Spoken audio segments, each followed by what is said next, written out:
Times of Swaraj के खास कार्यक्रम में आप सबों का स्वागत है और मैं हूं संतोष सिंह। और आज हम टाइम्स ऑफ स्वराज में एक ऐसे मुद्दों पर चर्चा करने जा रहे हैं जो मुद्दा सीधे तौर पर तो बिहार से जुड़ा हुआ नहीं है, लेकिन बिहार के हजारों परिवार उस मुद्दे से सशंकित हैं, उस मुद्दे से डरे हुए हैं। उस मुद्दे की वजह से वो अपने बच्चों के भविष्य को लेकर चिंतित हैं। उस मुद्दे को लेकर हर ऐसे परिवार में जिनके बच्चे वहाँ हैं, वो परिवार इस बात को लेकर आशंकित है कि कहीं यूक्रेन वाली स्थिति तो नहीं हो जाएगी।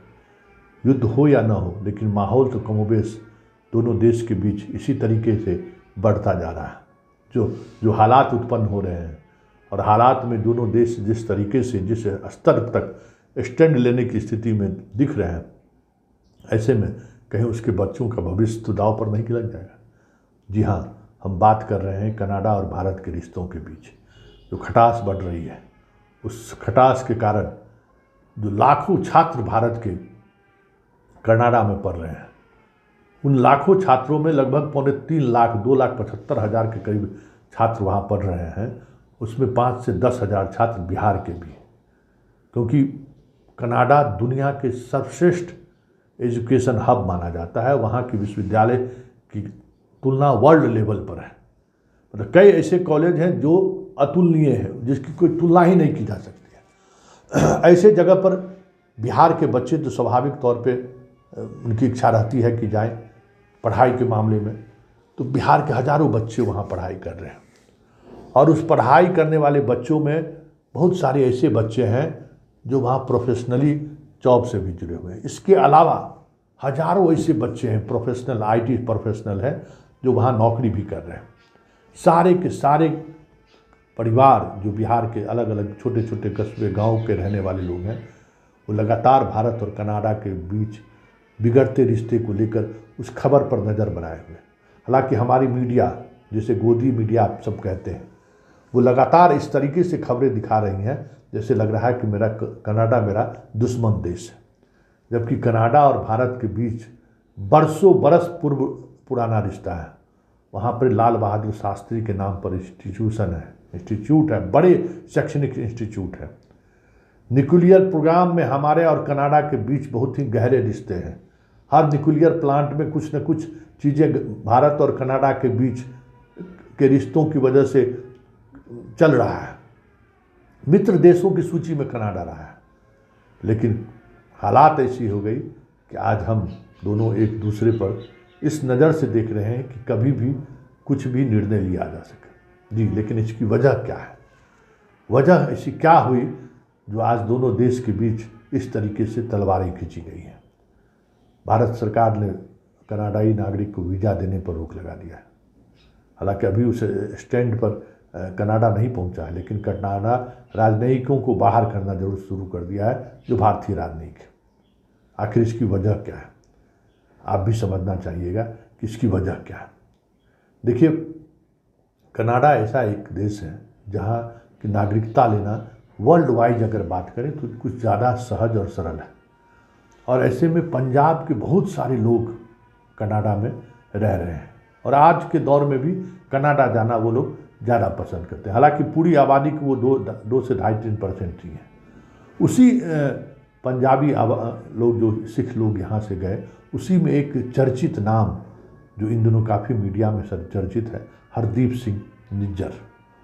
हरदीप सिंह निज्जर रोज़ाना की तरह हर शाम वो गुरुद्वारा पहुँचता था और उसी तरीके से वो 18 जून इसी 2022 को वो उस गुरुद्वारा में पहुंचा। वो सरे शहर में वो गुरुद्वारा था, गुरु नानक सिख गुरुद्वारा साहिब के नाम से वो जाना जाता है। वो वहाँ पहुंचा ही था, पार्किंग में गाड़ी लगा ही रहा था। उसी दौरान 2 लंबे कद के हट्टे कट्टे व्यक्ति आए और उसे गोलियों से भूंज दिया और घटनास्थल पर ही उसकी मौत हो गई। धार्मिक रूप से और जो उनका अपना काम करने की शैली थी, उसको लेकर वो सिख समुदाय में काफ़ी लोकप्रिय थे। हालांकि उनकी लोकप्रियता की वजह जो भी रही हो, लेकिन लोकप्रिय वो थे और वो कनाडाई नागरिक थे। भारत की नागरिकता उन्होंने छोड़ दी थी। ऐसे में उस घटना को लेकर कनाडा की पुलिस, कनाडा की सरकार काफ़ी कह सकते हैं कि परेशान हुई और उन्हें लगने लगा कि ये घटना, क्योंकि कनाडा बहुत शांति प्रिय देश है, इस तरह की घटनाएं वहाँ नहीं घटती है, सब लोग अपने अपने काम में व्यस्त रहते हैं, लेकिन घटनाएं घट गई। और उस घटना को लेकर कनाडा पुलिस ने जांच शुरू की और उसी दौरान एक टोयोटा कार, मतलब वो वहाँ से जो अपराधी गोली मार कर भागे थे वो पैदल ही भागे थे, और तीसरा एक व्यक्ति जो कहीं खड़ा था वो टोयोटा कार लिए हुए खड़ा था। वो टोयोटा कार पर सभी अपराधी बैठते हैं और फिर निकल जाते हैं। कनाडा जैसे शहर में जहाँ हर जगह सीसीटीवी कैमरे हैं, उस कैमरे से कैसे हत्यारा ओझल हो गया, ये भी एक बड़ा सवाल है। खैर, वो हत्यारा ओझल हो गया और उसके बाद कनाडा में भारत विरोधी चीज़ें चलनी शुरू हो गई और चर्चा इस बात को होने लगी कि इस घटना के पीछे रॉ का हाथ है, मतलब भारतीय खुफिया एजेंसी ने इस घटना को अंजाम दिया। ये मसला आपको G20 के बैठक में भी उठा था और अब खबर ये आ रही है कि ब्रिटेन, कनाडा, अमेरिका जैसे देश ने संयुक्त रूप से मिलकर मोदी से ये शिकायत की थी कि रॉ ने हमारे देश में आकर एक कनाडाई नागरिक की हत्या की है। हालांकि उस बैठक को एक अलग तरीके से सेलिब्रेशन के मूड में सभी लोग थे, इसलिए उतनी चीज़ें नहीं बढ़ी, लेकिन मसला गरमाया जरूर। और फिर उनका हवाई जहाज़ खराब हुआ, जो भी हुआ, उस हवाई जहाज़ को लेकर जो भी बातें कही जा रही है ये अलग बात है, लेकिन ये सबसे जो महत्वपूर्ण बात है कि आखिर उस व्यक्ति, उस सिख जिसकी हत्या हुई, वो था कौन, और उसकी हत्या को लेकर अगर वो परिस्थिति बनी तो रॉ को वो एक्शन लेने की जरूरत क्यों पड़ी। अगर मान लीजिए सत्य ही है कि क्या वाकई में वो इतने बड़े आतंकी था जिसको इस तरीके से ऑपरेशन करने की जरूरत पड़ गई, तो उसके इनसाइड की जो स्टोरी है, कैसे वो कनाडा पहुंचा, अगर उसको आप गौर से देखेंगे तो ये चीज़ें लगेंगी कि कहीं न कहीं चीज़ें कुछ न कुछ चल रही थी। बात उन दिनों की है 11 अक्टूबर 1977। जी हाँ, जिस दौर में खालिस्तान, मतलब पंजाब एक अलग देश के को लेकर जल रहा था पंजाब, ठीक उसी समय में इसका जालंधर के एक गांव है भार सिंह, वहीं पर इनको निज्जर का जन्म हुआ था। और जैसे जैसे ये होश संभाल रहा था, उसी दौर में अमृतसर के गुरुद्वारे पर, मतलब वहाँ फौज का ऑपरेशन हुआ था स्वर्ण मंदिर पर, फिर इंदिरा गांधी की हत्या हुई। वो क्राइसिस का दौर था जिस दौर में आपको कहीं न कहीं सिख को लेकर एक पूरे भारत में एक निगेटिव माहौल बना। फिर दंगा हुआ, हजारों सिख मारे गए, फिर उसके बदले में कई लोग मारे गए, पूरे दिल्ली में समय समय पर बम विस्फोट होना शुरू हो गया। बहुत मुश्किल हो गया था उस दौर को संभालना। उसी दौर में ये जनाब जन्म लिए थे और होश संभाल रहे थे, और स्वाभाविक तौर पर उस दौर में लोग किसी न किसी तरीके से जुड़ जा रहे थे। ये भी उस दौर में जुड़े, जेल गए। लेकिन जैसे ही खालिस्तान आंदोलन का प्रभाव कमना शुरू हुआ, क्योंकि 90 के दशक से चीज़ें बदलनी शुरू हो गई थी और माहौल भी बदलना वहाँ शुरू हो गया था। खुद वहाँ की पुलिस जो आतंकियों के खिलाफ ऑपरेशन शुरू कर दिया। इस दौरान बहुत सारे निर्दोष लोगों की भी पुलिस ने गोली मारकर हत्या कर दी। बहुत सारे पुलिस रेलवे ट्रैक के सामने जाकर कट गए, बहुत सारे पुलिस सुसाइड कर लिए। वो KPSC गुल का दौर था, ध्वस्त कर दिया आतंकियों को। उसी ऑपरेशन के दौरान जो कहा जाता है कि निज्जर भारत छोड़कर कनाडा पहुंच गया एक फर्जी पासपोर्ट के सहारे। हालांकि कनाडा पहुंचने के बाद वो अपनी नागरिकता लेने की कई बार कोशिश की उन्हें नागरिकता नहीं मिली। फिर कनाडा में ही एक कनाडाई लड़की से उन्होंने शादी कर ली और फिर जो खबर है कि 3 मार्च 2015 को उन्हें कनाडा का नागरिकता मिल गया। शुरुआती दिनों में वो कहा यह जाता है कि वहाँ प्लम्बर का काम, मतलब घर में जो पानी का पाइपलाइन या बाकी चीज़ें जो लगाई जाती है उसमें वो उस काम किया करता था। लेकिन उनके मिजाज में, दिमाग में बिहार में पंजाब में जो स्थिति थी, उस स्थिति को लेकर आज भी उसके मन में अलग से एक खालिस्तान राज्य को लेकर उसके दिमाग कुछ न कुछ चल रहा था। इसी उधेर बुन में 2007 में एक घटना घटती है पंजाब में, सिनेमा हॉल में विस्फोट होता है। उस मामले में निज्जर को अभियुक्त बनाया था। हालांकि ये यहाँ नहीं, तो वो कनाडा में था, लेकिन कनाडा से ही इस तरह की गतिविधियों को वो संचालित कर रहा था। और 2016 में, उसी मामले में 2016 में इंटरपोल के माध्यम से उनके गिरफ्तारी का वारंट जारी हुआ था। और कनाडा इंटरपोल का सहयोगी देश है और भारत जब अपील किया तो उन्हें भारत को सौंप देना चाहिए था, लेकिन उस दौर में उन्होंने भारत को नहीं सौंपा। और 2020 में, सितंबर 2020 में, इससे पहले एक और घटना घटी। अलग अलग सच्चा डेरा टाइप के कई तरह के संगठन चलते हैं, उस संगठन से जुड़े हुए भी 2-3 लोगों की हत्या में इनका नाम आया। और सबसे ज़्यादा चर्चा में ये तब आए जब पंजाब के जालंधर में एक हिंदू पुजारी कमलदीप शर्मा की हत्या हुई। और पहली बार हिंदू और सिख के बीच इस तरीके के भाव उत्पन्न करने की कोशिश हुई थी जो 84 के सिख दंगे के समय उत्पन्न हुआ था। वो उस हत्या हुई और उस हत्या के बाद NIA ने इनके खिलाफ कार्रवाई करनी शुरू की और उसके बाद इन्हें अंतर्राष्ट्रीय स्तर पर आतंकी घोषित किया गया और 10 लाख का इनाम घोषित किया कि जो भी उसको गिरफ्तार करने में सहयोग करेगा उसको 10 लाख रुपया जारी करेगा। और NIA ने 40 आतंकियों की सूची में इसका नाम रखा। ये आतंकी थे, आतंकी गतिविधियों में खालिस्तान को लेकर संचालित करते थे। इन पर आरोप है कि कई बार ये पाकिस्तान भी गए, ये आरोप है इन पर। लेकिन परिस्थिति जो भी रही हो, आरोप जो भी रहा हो, जिस तरीके की घटना की बात सामने आ रही है और जिस अंदाज में आरोप लगा रहे हैं कनाडा की सरकार, तो जरा कनाडा के PM की वो बात सुनिए जो उन्होंने पार्लियामेंट में, अपने पार्लियामेंट में उन्होंने कहा था। Security agencies have been actively pursuing credible allegations of a potential link between agents of the government of India and the killing of a Canadian citizen, Hardeep Singh Nijjar.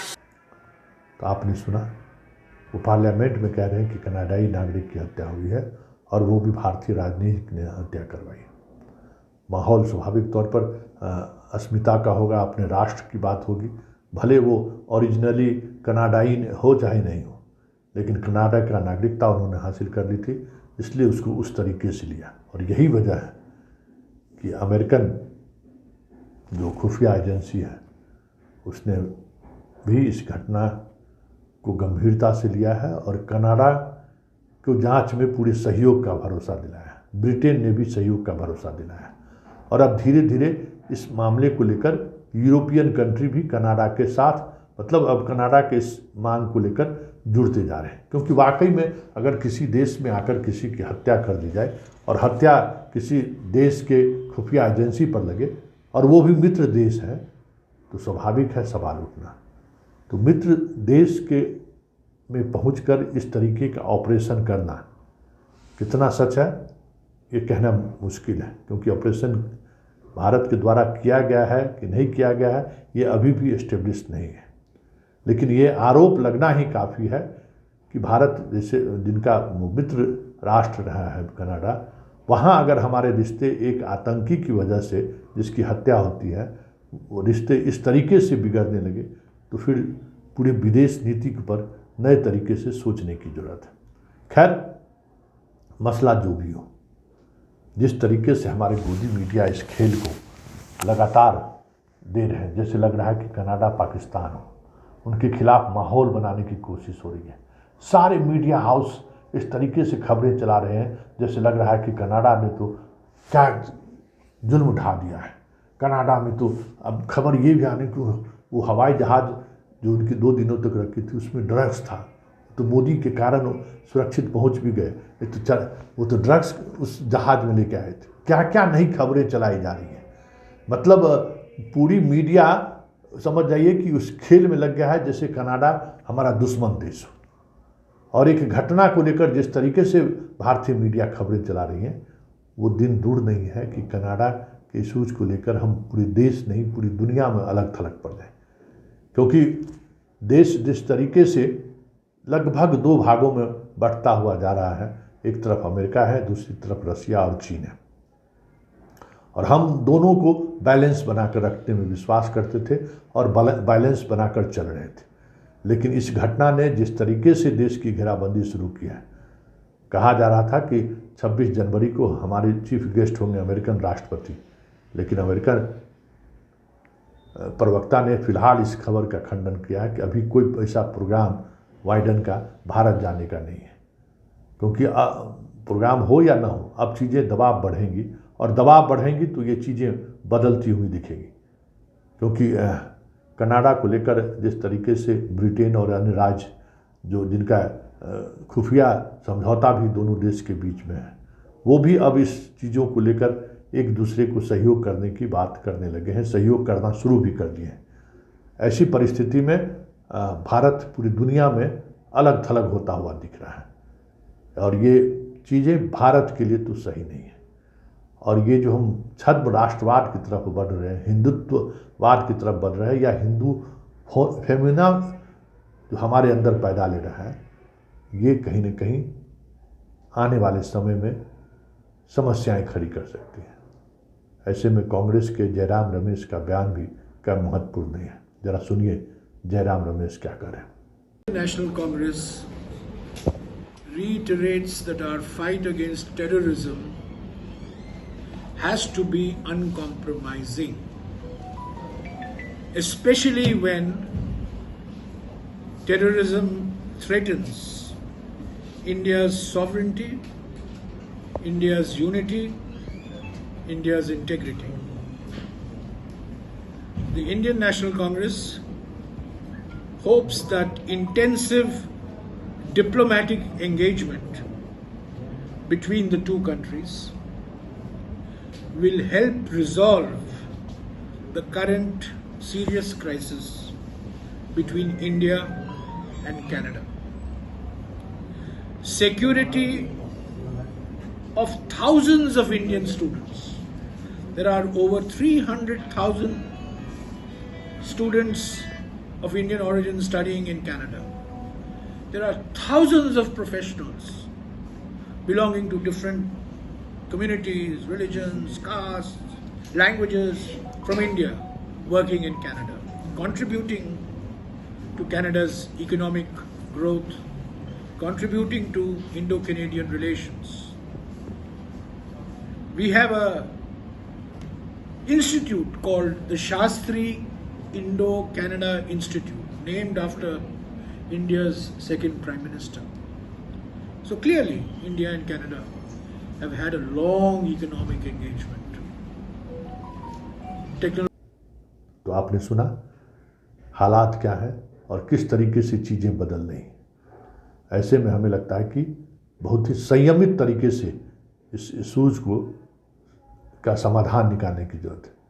क्योंकि अगर ये issues जैसे जैसे बढ़ेगा, पूरे देश और दुनिया में एक अलग तरीके की जो माहौल बनाने की कोशिश चल रही है, उस माहौल में हम घिरते चले जाएंगे। और ऐसे में हमें तय करना होगा कि हमें अमेरिका के साथ रहना है या फिर रसिया के साथ रहना है। जो आज़ादी के बाद से हम अपने आप को बचाए रखें कि हम ना रसिया के साथ हैं ना अमेरिका के साथ, हमारी दोनों से समान तौर पे दोस्ती है। अब स्थिति ऐसी बनती जा रही है जिस तरीके से क्राइसिस, कनाडा का क्राइसिस आया है, ऐसा न हो कि हम भी किसी पाले में कल से खड़े दिखें।